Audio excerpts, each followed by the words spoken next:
Hello, Storm friends. Welcome to the Haven. I'm Mussetta Lee Storm, but you can call me Muse.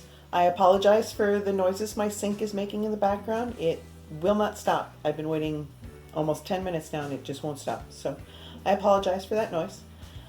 Today I will be straining the fire cider that I probably should have had ready like 2 months ago, but I got behind and I got a little sick and I got a little bit sad and depressed and things, and now we're doing it.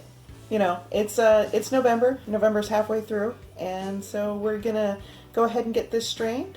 So I'm gonna take a moment to get my straining setup set up, and then I'm going to explain what type of setup I'm using and what I'm doing from there.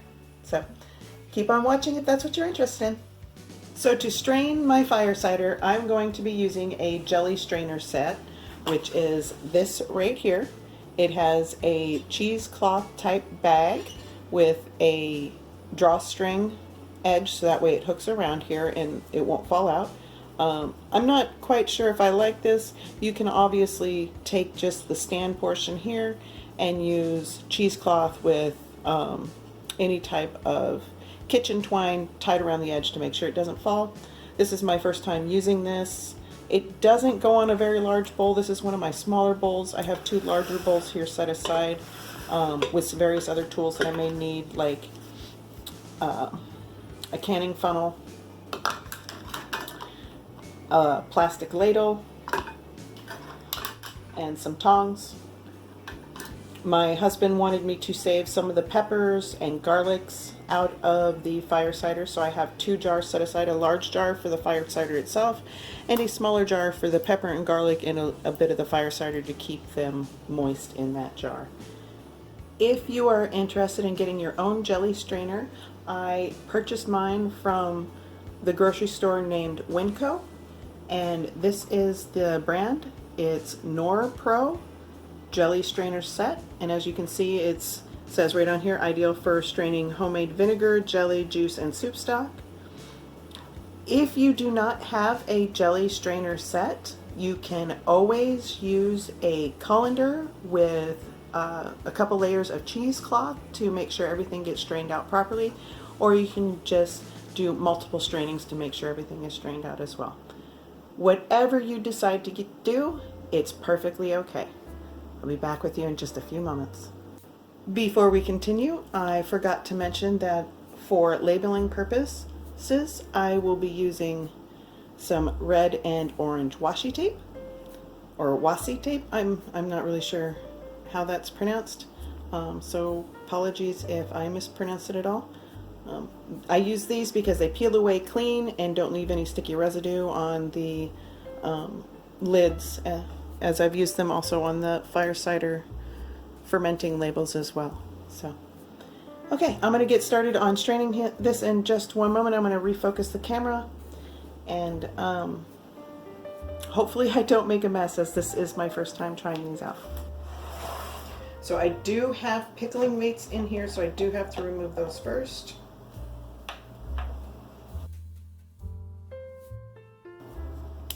Oh. And I'm losing it. Okay.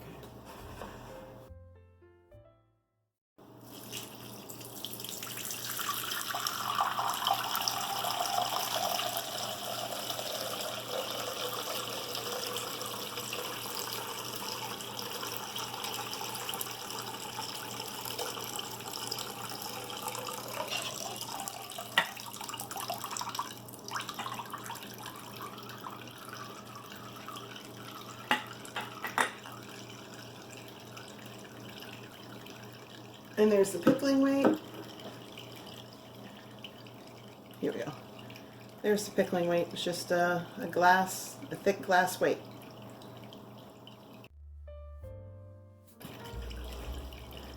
So if you didn't turn into the video where I talked about what is in these jars, there is lemon, orange, red onion, garlic,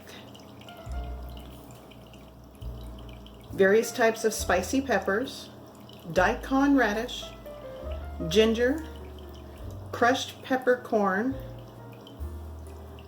And I also, since I still had some in my cupboard that needed to be used up, there's some honey in here, but because I won't be consuming this, it was okay. And like I said, it was just the last bit. Next time I will either be using maple syrup, or I haven't checked to see what the fermentation qualities and things like that are of agave syrup, but if they're similar to honey like maple syrup is, I'll be using agave syrup next time. So this batch is not vegan friendly if that is something that you strive for. But if you wish to make your own fire cider, you can switch it out for, like I said, maple syrup, or you can possibly use agave syrup. I am not saying yes or no on that. I haven't looked it up, so I cannot say 100% whether or not that is a safe trade out. And that's just to take away some of the bitterness from the apple cider vinegar, which is the liquid that is used in here to ferment everything. Okay, now that that seems to have drained quite a bit, I'm going to squeeze it just a little bit to get a little bit more juice out. And then I'm going to put that into the jar set aside for fire cider. I'm going to pick out some garlic and some of the peppers for my husband, and then I'm going to move on to the next jar.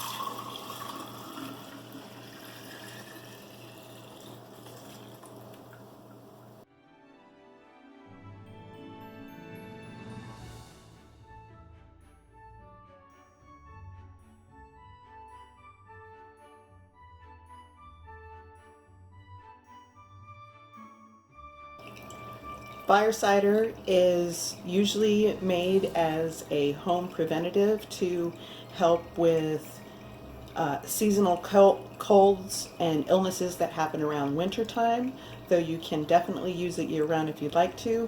Usually you want to take like a tablespoon to about a shot glass, depending on how much you are willing to take. My husband actually likes to use it as salad dressing, so he will use a tablespoon or two as salad dressing often for his salads. He also likes to sometimes put it on his sandwiches and into soups and things like that. So whether you're using it as a home preventative for illnesses or to combat colds or illnesses, or if you want to use it as a spicy salad dressing or something like that, there's so many things that you can do with fire cider. And this is the second jar. I have one more after this, and it looks like I probably put aside just the right amount of jars to take care of this. So I'm going to go ahead and squeeze this one out and pick out a few peppers and garlics from it as well and set that into the jar, and then get that third one set up so we can get that all strained and finished up.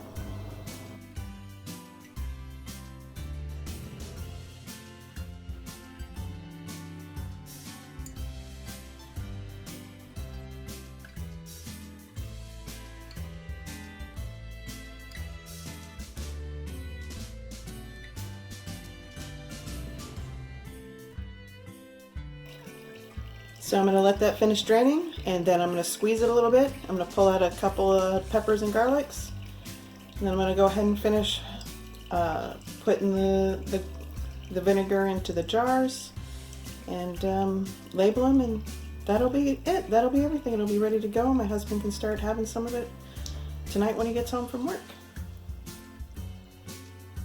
So if you like my videos and you want to see more from me, please give me a thumbs up, subscribe, leave a comment, share if you want to, and I will see you in my next one. I'm just going to go ahead and finish this up. Hope you have a good one. Bye.